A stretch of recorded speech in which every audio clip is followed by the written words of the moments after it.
Om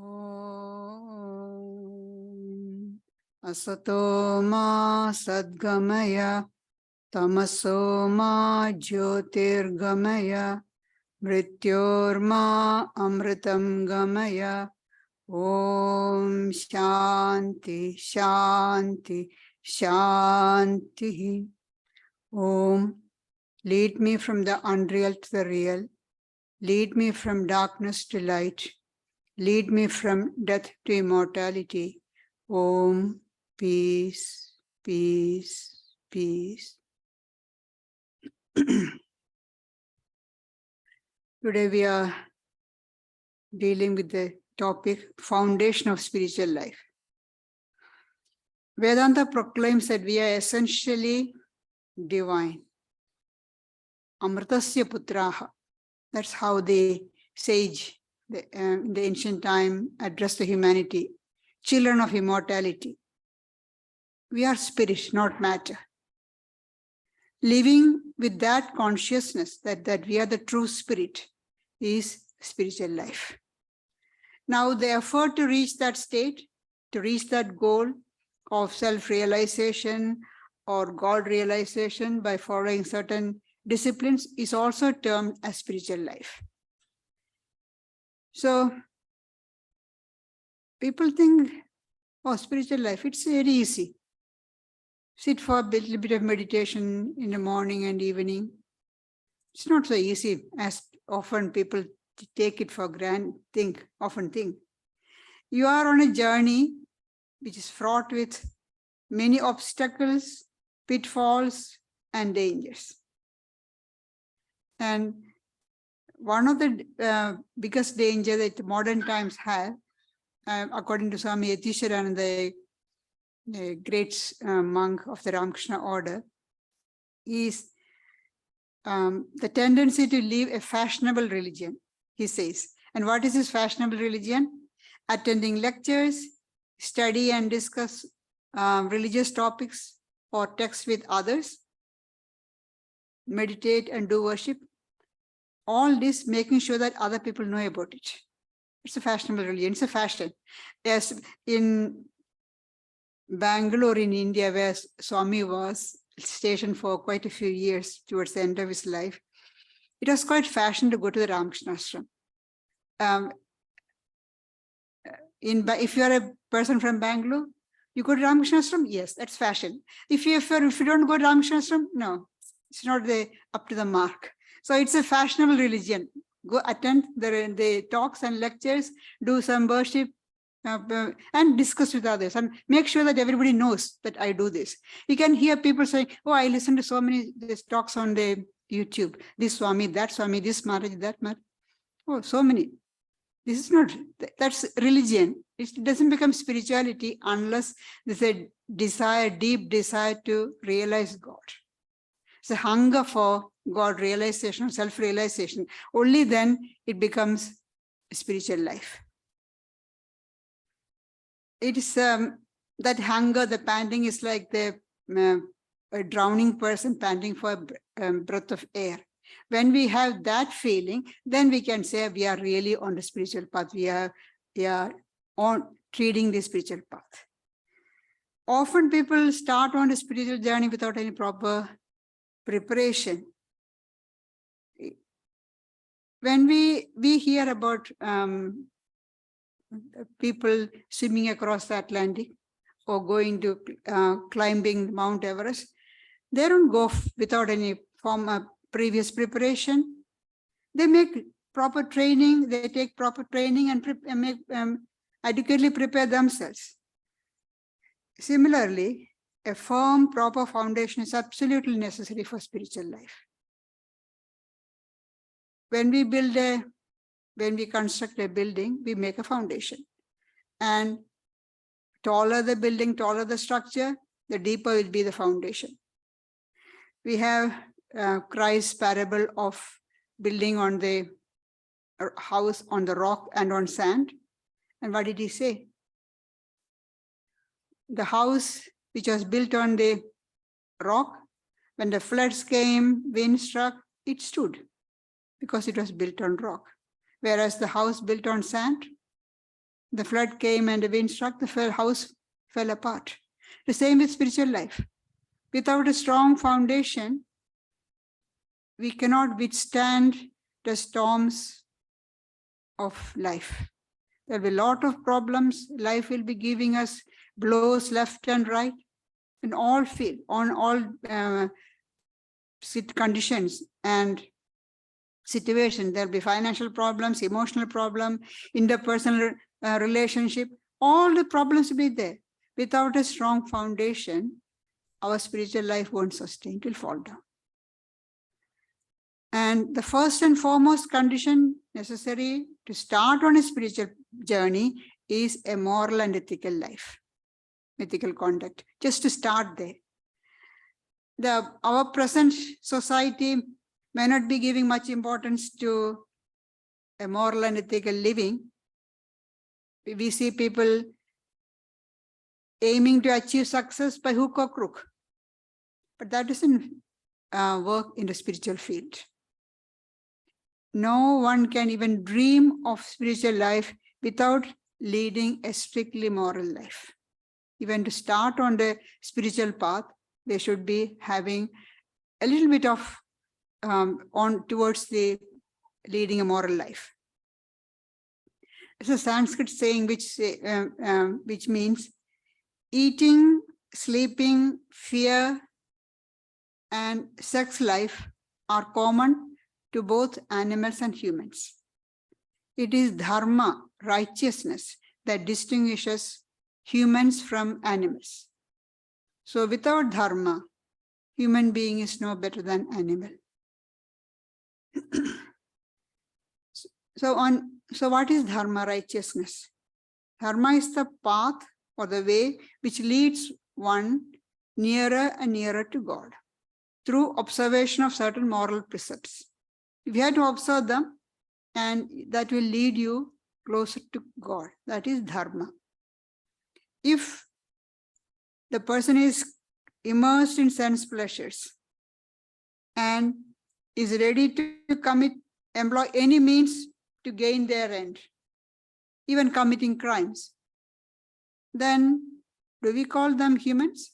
They are no better than animals. Well, animals will protest. They will say, no, we don't do such things. The amount of violence, cruelty, or base pleasures that humans nowadays indulge in, the animals will protest. No, don't compare us with them. We are far better, they will say. So Swami Vivekananda, we see, he wrote to his admirers from America, be moral, be brave.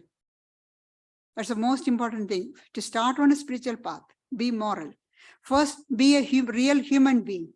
Then you think about becoming a devotee or a spiritual aspirant. First, be a human being.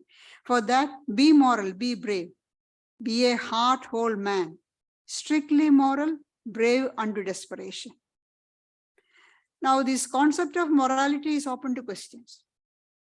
In the West, many eminent philosophers thought that God and religion or spirituality were unnecessary factors for a moral way of life.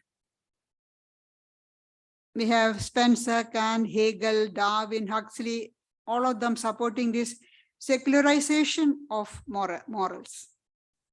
But Swami Vivekananda questions that idea. In his lecture, Necessity of Religion, delivered in London, he says, the utilitarian wants us to give up the struggle after the infinite, the reaching out for supersensuous as impracticable and absurd.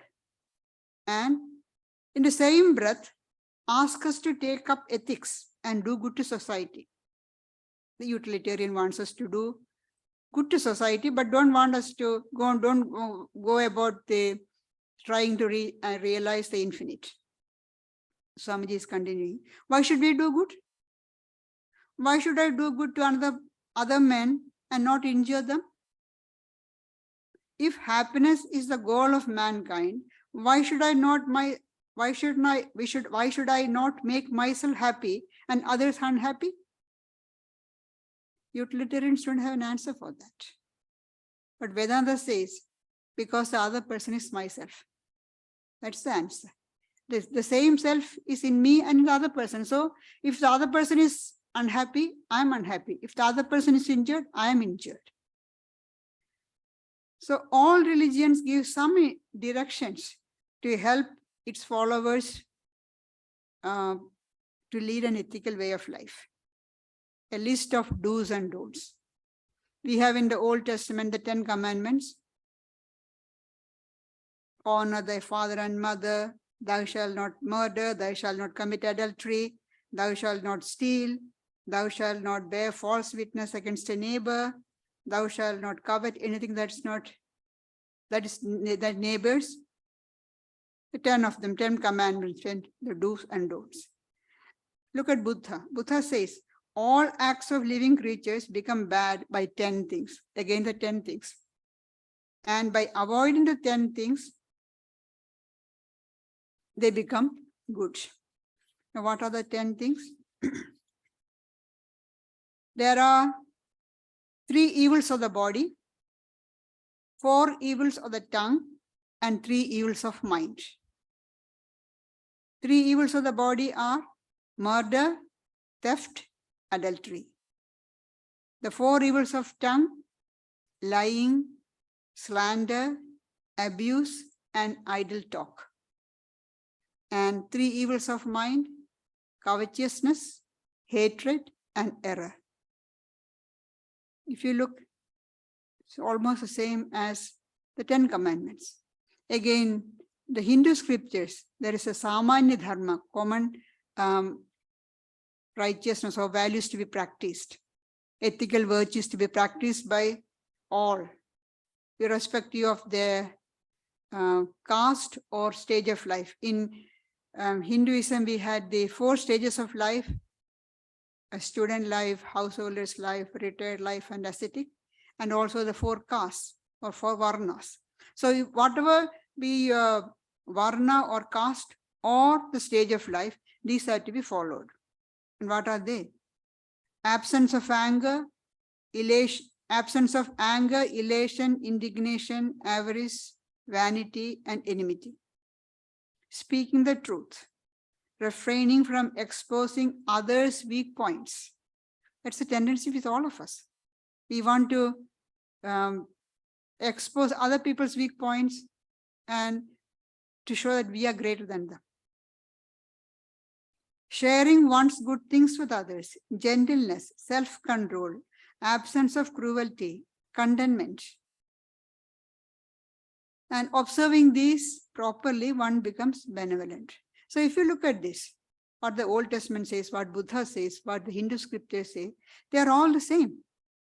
Almost all, well, just 1 or 2 extra here and there, that's all. But these are the main things that we have to follow. And look at what Patanjali says.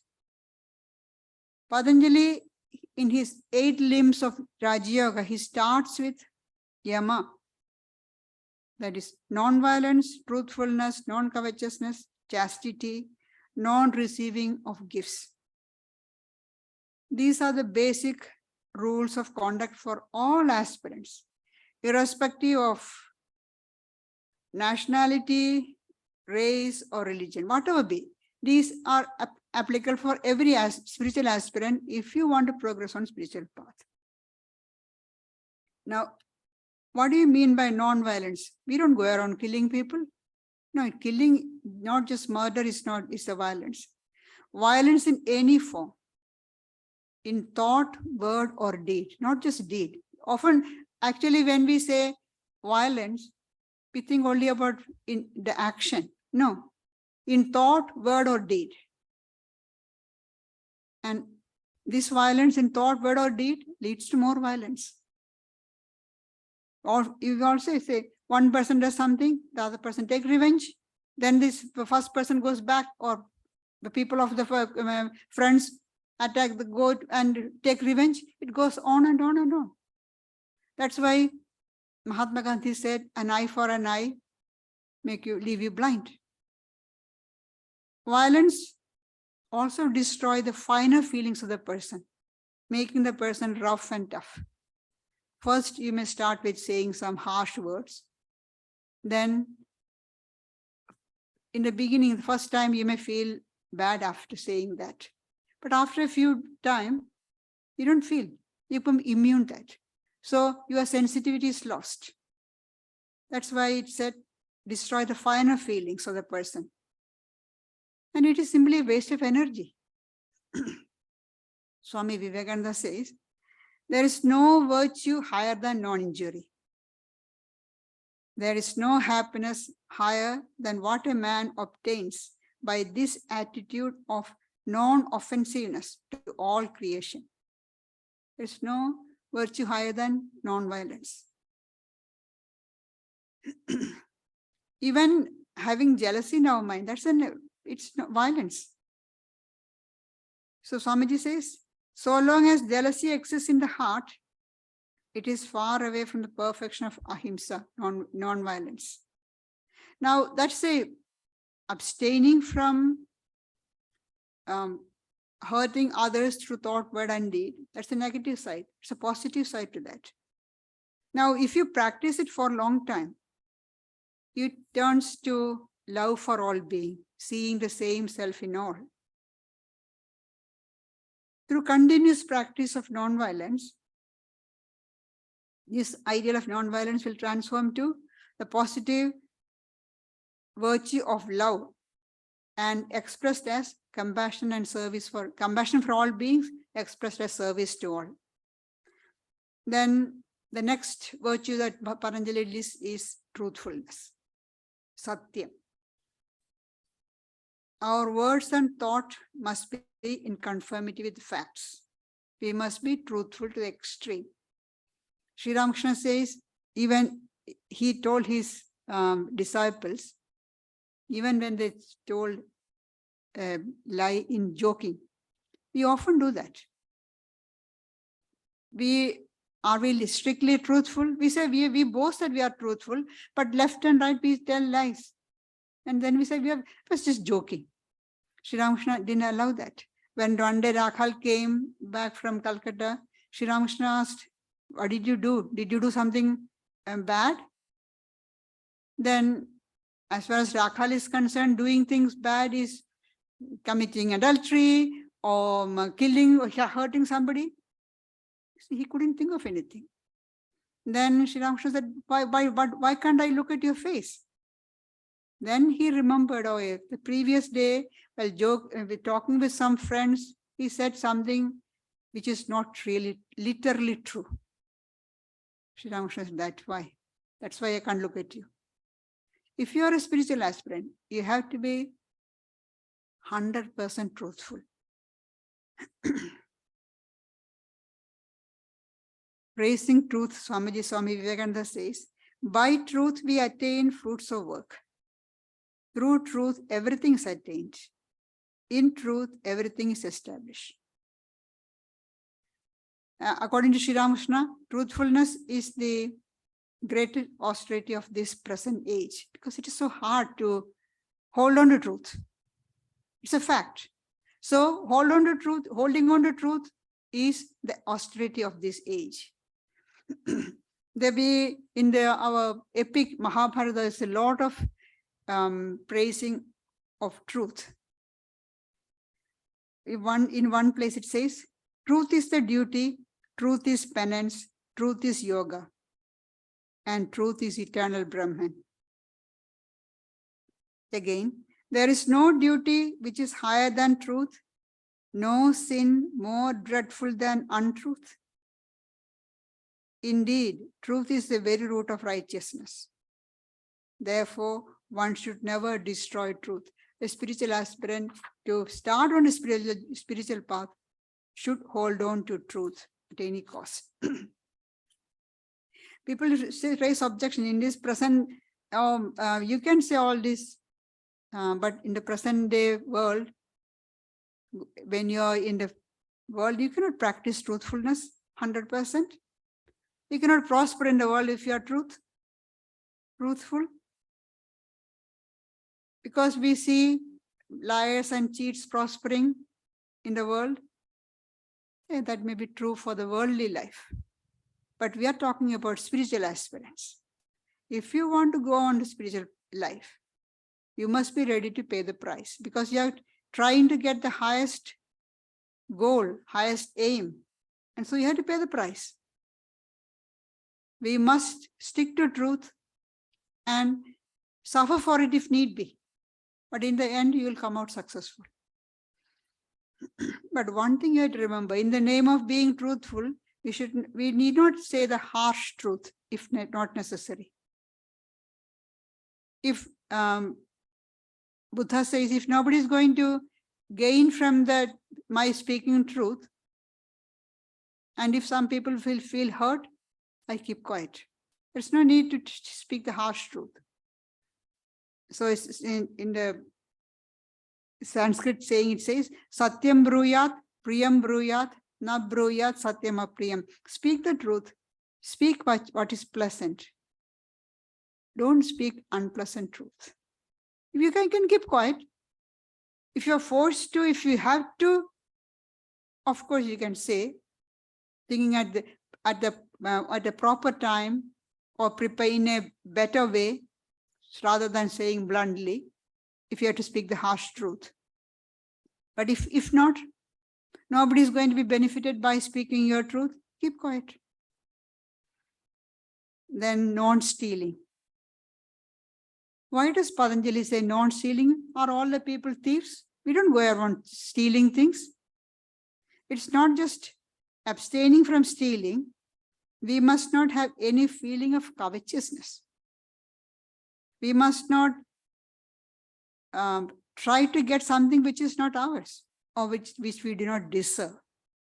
We must abstain from misappropriation of all kinds, not just money or goods that does not belong to us, but also credit, which does not belong. We haven't done, and somebody is giving credit, or we ask for credit for something which I didn't do.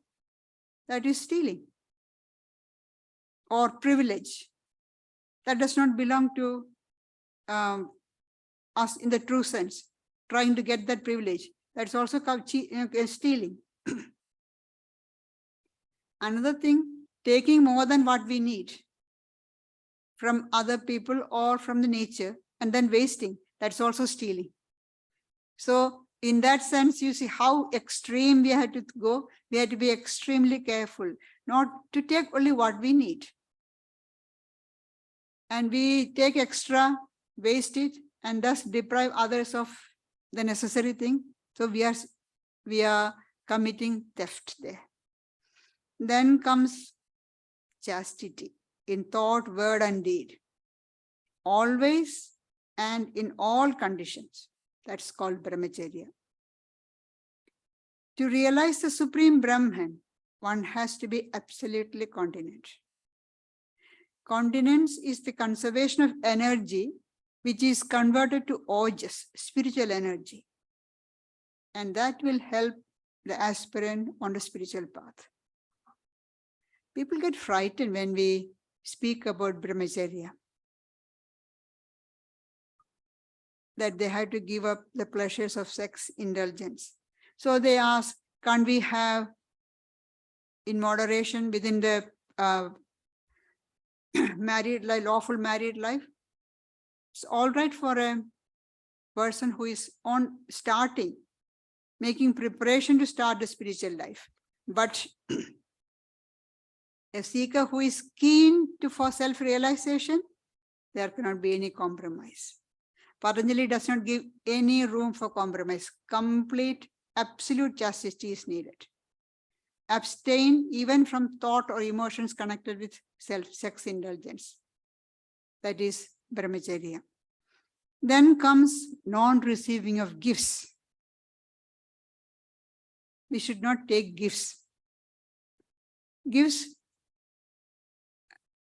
in modern society is very hard, but try to take gifts only, gifts given with real love, not with any strings attached. Because Swamiji explains why we should not be receiving gifts. The mind of the man who receives gifts is acted upon by the mind of the giver. With whatever intention the person is giving, that affects the mind of the receiver. So the receiver is likely to become degenerated. Receiving gifts is prone to destroy the independence of the mind and make us slavish. After we receive gifts a few times, we feel obliged to that person who is giving us gifts. So we lose our freedom. And genuine gifts of genuine affection, of course, we take once in a while. But any gifts with strings attached, all these business gifts, all that, we have to be very, very careful. We hear about all these corruption inquiries. Why in the political fields? All because of these gifts. So Patanjali does not give any room for compromise, because the goal is the highest thing, and we must be ready to pay the highest price for that. If you are sincere in our spiritual life and our aim is self-realization, we must be ready for that. Along with this moral basis, we need calm, subdued, peaceful mind to build our spiritual life. Saint Teresa of Avila recommends 3 practices to get inward and outward peace: love of neighbor, detachment, that is inwardly and outwardly from all created things and from ourselves. When we say detachment from all created things, all external things, so you get to attach to yourself, become extremely selfish? No. Detachment from ourselves also. This we can practice by remembering that all things will come to an end. We are here for a short time. The other people are here for a short time. We are like twigs floating in the current. They come together for some time and then go their separate ways. We are like that. We have come in this current of life, come into contact with all these, what we call our relations, our friends, and then we go, after some time, we go our separate ways. If you keep all this in mind, we won't be too attached. And then third one she recommends is humility. That goes with detachment. So these, according to Saint Teresa, these form the foundation of prayer, because she speaks about prayer. And a direct result of leading the moral life is purity of mind. If you lead a moral life like this, following these ideals, you get purity of mind. And purity of mind is absolutely necessary. Why do they stress the purity of mind all the time? Because if you, without purity of mind, you are practicing concentration and meditation, it can be dangerous. It is not a fun. It is not a joke. It can be really dangerous. Without purity of mind, you are trying to reach the higher states of consciousness, is bound to come to grief. Because when you concentrate and meditate, a lot of energy is released in the system. And without purity of mind, this energy is channeled on the wrong direction. And that may lead to the downfall of the spiritual aspirant. So that's why purity is stressed so much. Again, it is the impurities of the mind that obstruct or obscure the presence of the divine within us. God or divinity is within us all the time, but it's not manifested because of the impurities of the mind. So when the moment the mind is made pure, the divine will manifest itself. It's in all glory.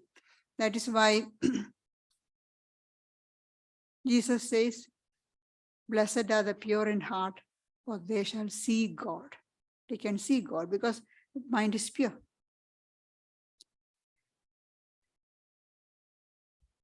Many people take up this concentration and meditation yoga practices without paying attention to the preliminary steps, yama and niyama. It's too much of, too difficult. Why should we bother about that? Why can't we go to dhyan, dharana, samadhi? You'll go to the last stages. That's all for beginners. We are all advanced people. They can think like that, but it won't help you. If without practicing a minimum a degree of this yama and niyama, these moral precepts,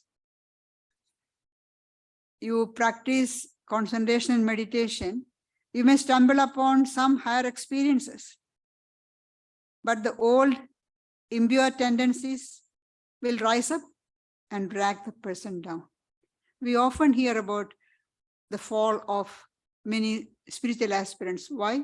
Why does it happen? Because the mind is not pure. They did not make the mind pure. Purity of mind is very, very important. And Patanjali gives 3 practices to have this, to gain purity of mind.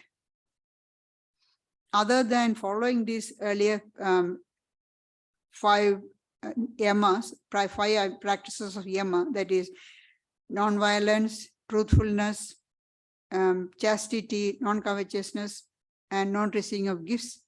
He gives another 3 practices for gaining purity of mind. That is tapas. Austerity is translated as austerity, but it is practice of conserving energy and directing that energy towards God realization. That is tapas. Then swadhyaya, self-study. Study of scriptures, repetition in the name of God, prayer, all these also help. They build up the strength, spiritual strength through this, and equip one to face the storms of life in a better way. We think that, oh, what is the name? Just a name. It's not just a name, it is God's name. It's God and the name, his name are not different. They are same. When I call a person by the name, it's just a word, but the person responds because the person identifies with the name. So God and his name are same. So when we repeat the name, even if you are repeating it mechanically, still it's God's name. How repetition of or hearing or saying is powerful and affects the mind, we know the effect of advertisement. We see that day after day, and we really believe what the advertisement is. Completely wrong. If you reason your mind, then you know that is not the correct thing. But still, hearing it or seeing it day after day, we come to take it as true. That's the power of the name or the word. So, study of scriptures, japa, prayer, all these help.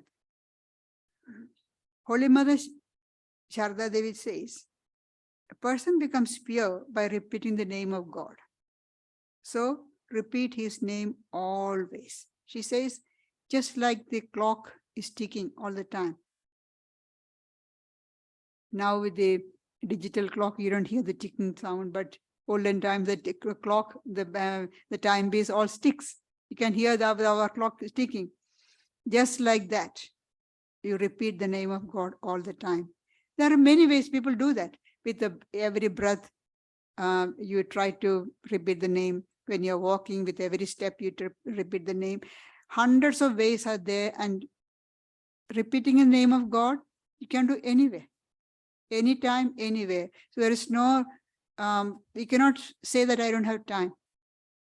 There's no excuse for that. Meditation, of course, you have to sit down and meditate, but repetition of name of God can be done anywhere, anytime. And according to, there's another way to gain purity of mind. Swami Yatishwaranda says, the best way of attaining real purity is to think that we are pure by nature and never think of sin, of impurity, or weakness, of imperfection. Think always that we are pure, we are pure. You say that is auto-suggestion. Yes, it is auto-suggestion. But you are telling your mind and the mind absorbs that. Your mind changes accordingly. Just as the advertisement says something and we believe it. So give our suggestion to our mind. I am pure. And third one is Ishvara Pranidhana, dedication of the fruits of one's work to God. These are the three means that Patanjali gives for gaining purity of mind. Swami Shivananda, one of the disciples of Sri Ramakrishna, says, yes, a strict ethical life purifies the mind, and spiritual ideas flash across the mind that is pure. So this all show how important, how necessary the purity of mind is. He further says, sincerity, earnestness, and purity, these form the main foundation of spiritual life. But there are a lot of obstacles on the spiritual path. And many of these obstacles are created by our bad habits and careless way of life. So we have to cultivate regular good habits. Having regular time for eating, sleeping, recreation. Sri Krishna in the 6th chapter, he says, in the Bhagavad Gita, he says, Yuktahara viharasya yukta cheshtasya karmasu yukta swapnava bodhasya yogo bhavati dukkha. Being moderate in eating, sleeping, recreation, everything in moderation. So for that person, yoga becomes easy. Too much of anything, too much of work, too much of eating, too much of sleeping. No, you can't do meditation practice. Too much of talking, too much of gossip, all disturbs the mind. So that is why Imitation of Christ says, a joyful going out often results in a sorrowful homecoming. You are very happy, you are having an outing and going for a party with friends and everything and enjoy. Sometimes it goes to excess and then you come back, have a, what you call hangover. The next day can't get up. So he says, Thomas A. Kempis says, a joyful going out often results in a sorrowful homecoming. And a happy evening makes a sad morning. You enjoyed the evening, but in the next morning you realize how much of energy, time, and your hard-earned money you wasted. And then you're suffering. So happy evening makes a sad morning.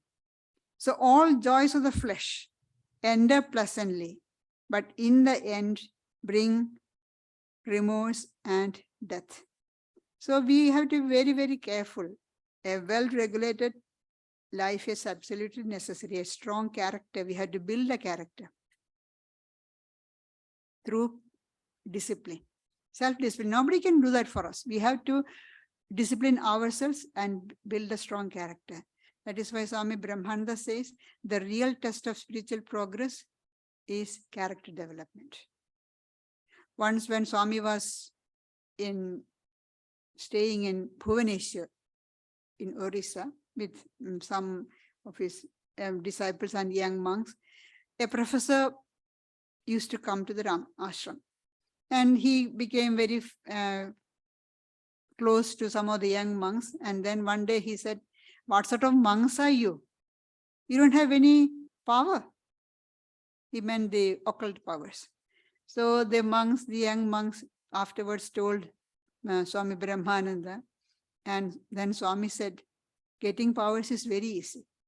Developing occult powers is very easy. Developing a strong character, that's a test of spirituality, not getting powers. Anybody, you do a little bit of meditation sincerely, you'll get some powers.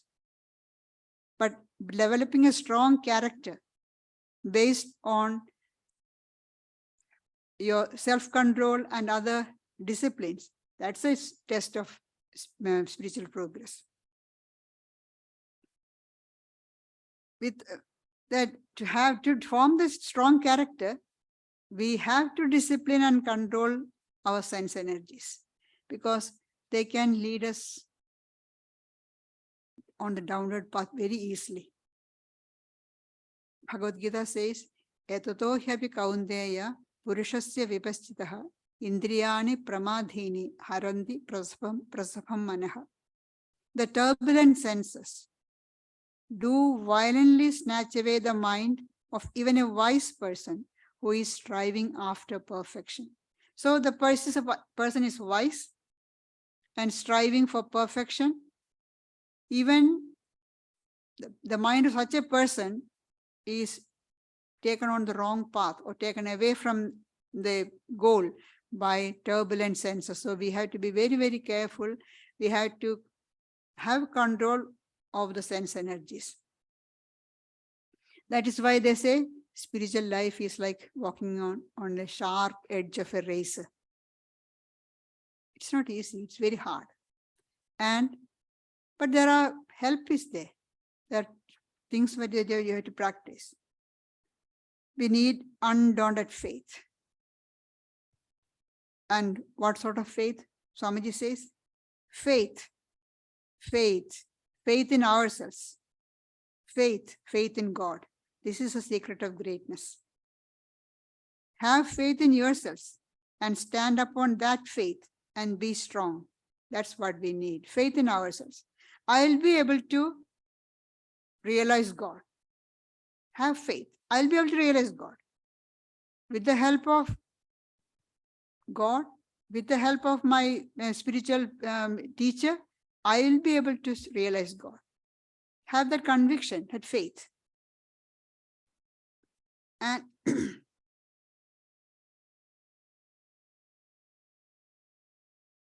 and there's a similar, almost exact words, you can say, or echo of Swamiji's words. James Allen says, by the power of faith, everything enduring work is accomplished. By the power of faith. Faith in the Supreme, faith in overruling law, faith in your work, and in your power to accomplish that work. So have faith.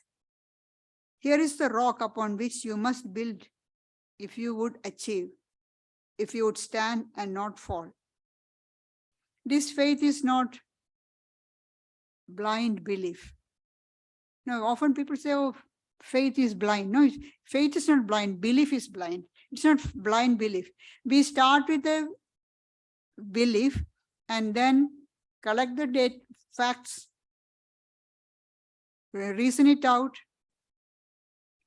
try and compare with your experiences, and then you come to have faith. And that faith nobody can shake. That faith we should have. Faith in your capacity to realize God. So many people have realized God. Why can't I? I will. I will be able to realize God. And that is not, it's not arrogance. It is with humility. With the help of God, I will be able to realize Him. Another necessary condition is detachment.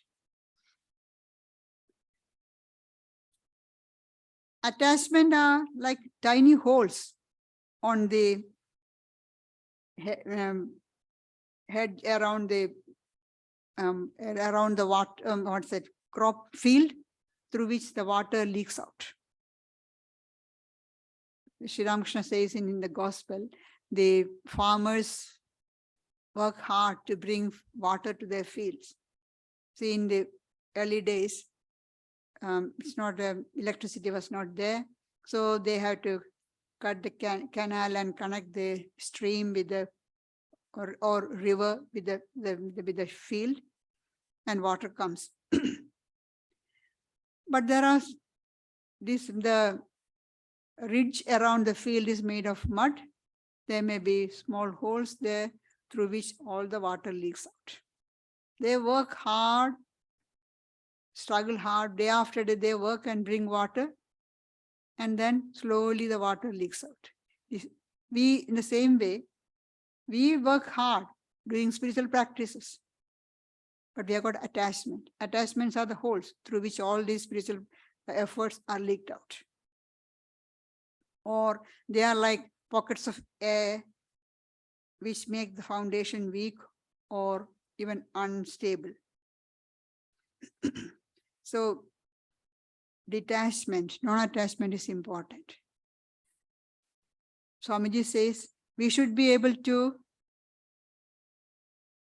attach ourselves and detach. We should have the ability, capacity to attach and detach at the same time. Often people say detached means indifferent. No, it's not indifference. There's a big difference between being indifferent and being non-attached. I'm detached or I'm not attached. That means, does not mean that I don't care for you. I care for you, but I'm not attached. To give an example, the child is sick. The mother looks after the child, is worrying herself to death because it's attachment. The child is in the hospital. The nurse looks after the child, cares for it. Sleep, maybe just like the mother, the nurse keeps awake the whole night because the condition is very bad, keeps awake the whole night and cares for the child. But is there any difference? In the case of mother, there's attachment. So mother is not able to think properly. Whereas the case of the nurse, there's no attachment. But at the same time, she cares. She's looking after properly with great affection. The child is crying, it comforts, taking all care, but there's no attachment. So detachment is not indifference. We have to have detachment. Detachment is very important for spiritual practices. So, Imitation of Christ says, unless a man be detached from all created things, he cannot freely attend to spiritual things. If we have attachment, as I said earlier, attachment is all the holes through which all the practices goes away. Then how can you attend to spiritual things? We have to have a certain degree of detachment. How are we to practice detachment in the midst of our duties? We have got the duty for our family, to the society. How do we practice detachment? Sri Ramakrishna says, surrender all the fruits of our action to God. You have, Sri Krishna in the Gita says, you have right to work, not to the fruits. The fruits belongs to God. Surrender the fruits to God. Then you won't be attached.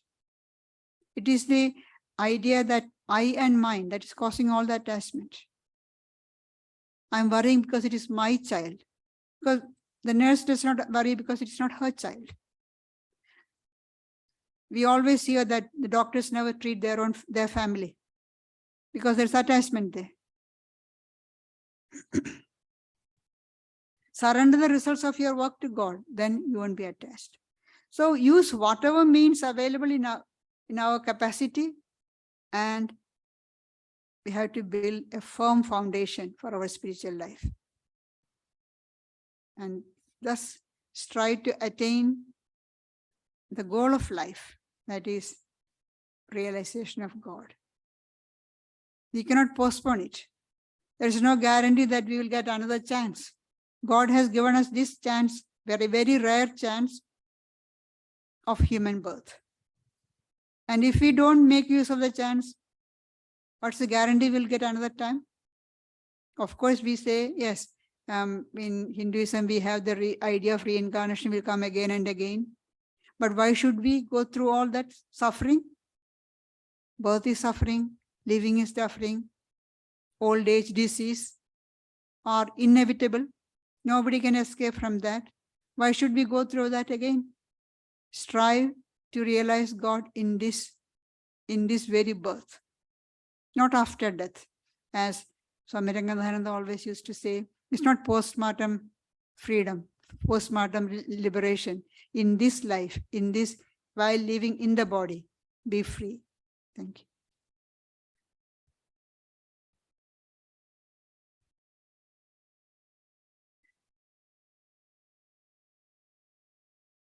Just a reminder, we will not be having the first day morning yoga classes for some time. They should recommence in July. Next Friday night, we have the fortnightly spiritual discussion led by Gayatriprana from 7:30 here in Vedanta Hall. Next Sunday, we've got a special celebration, Shankaracharya's birthday.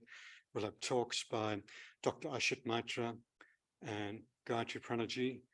Following Sunday, again, we've got special celebration. That's Buddha's birthday celebration with talks by Betty Yo and Sri Ajayaprana, who's returning from India this week. We will conclude by listening to a guided meditation by revered Pravrajika, Ajayaprana Mataji, and we have a donation plate here, donation box at the back.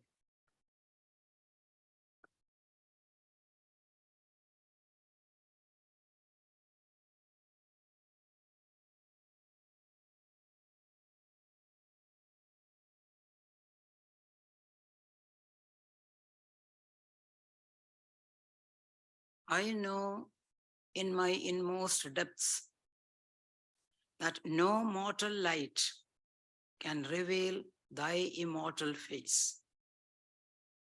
Thou art seen only in thine own effulgence. Yet, with yearning hope in my heart, I keep my little altar lamp day and night, burning, burning. O Lord, thou art my resting place and only protection. May I never lose my vision of thee. May I never give way to sorrow or despondency.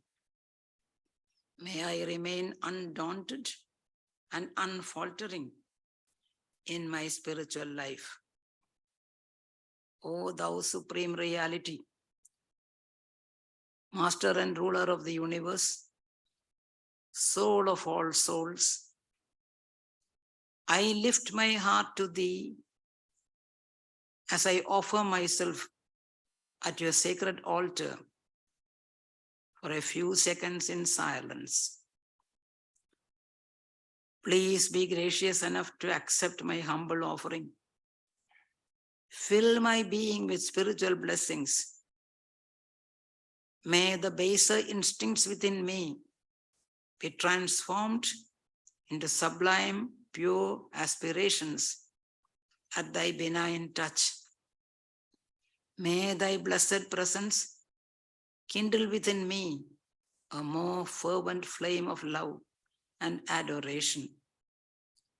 May my heart be filled with thy divine essence, and may my understanding be unfolded so that I be filled with thy spiritual illumination. Words are more powerful than deeds, and thoughts are more powerful than words. As things grow subtler and subtler in nature, they grow stronger and stronger. The mind is made stronger by the cultivation of honest humility, sincere purity, and noble faith in oneself and God. When the heart is filled with discrimination, right feeling, and noble aspirations, the mind becomes lighter and transparently pure. Then lifting that mind to the feet of the Lord of all creation becomes an easy matter. Let us close our eyes and examine our inner world. When we look within, it's all dark. and looks gloomy. Let us wait and look on more closely, shutting all the doors of perception and action. Let us try to concentrate on our spiritual heart. There's only darkness. But when we look with attention and faith, and we see in the center of the dark chamber of the heart a tiny speck of brilliance, like a tiny star glimmering in the far-off sky. As we focus our attention more on that, we find the speck of light becoming slowly, very, very slowly, larger and brighter. It has now become a tiny ball of silver color, emitting short rays of silver light around it. As we continue to look closer, you see the little ball growing and growing into a big ball of sheer luminosity. It's not a mere star-like effulgence. Inside the radiance, we see the outlines of a beautiful lotus. Just think of that. As we go on concentrating on the heart, a little speck of light that we saw in the beginning grows in size. It has become a beautiful silver star. But it is not an empty one. It is alive with the vibrations of energy. Inside that star, we see a lotus. That lotus signifies the yearning of our heart. It symbolizes the pure love and adoration that we have for the vision of the Lord. And as we go on concentrating, we can see in the center of the lotus a golden flame. Think of the picture. A large silver star, inside which is a beautiful lotus, in the center of which is a wonderful flame standing upright. They are not still, but they are not moving. They are vibrant with energy, vibrant with the life energy of God, vibrant with the life energy of the universe, vibrant with the life energy of our own existence. The whole heart is full with the effulgence. And we can feel, if we pay attention, we can feel the vibrations tingling through our whole body, just coursing gently through every part of our body. The power of the Lord's energy, the power of our own existence, calm, cool vibrations, living. Just that. The beautiful silver star,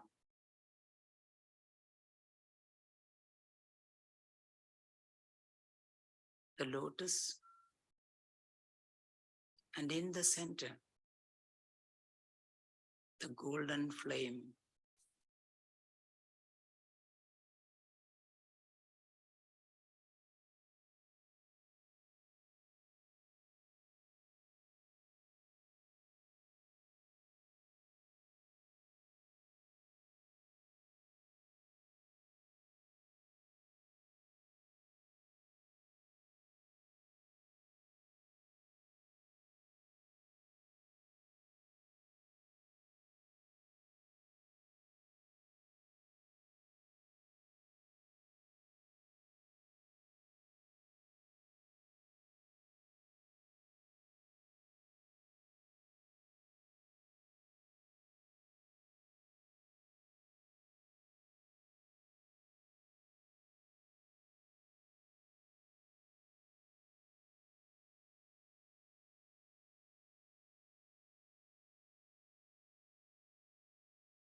Hari Om.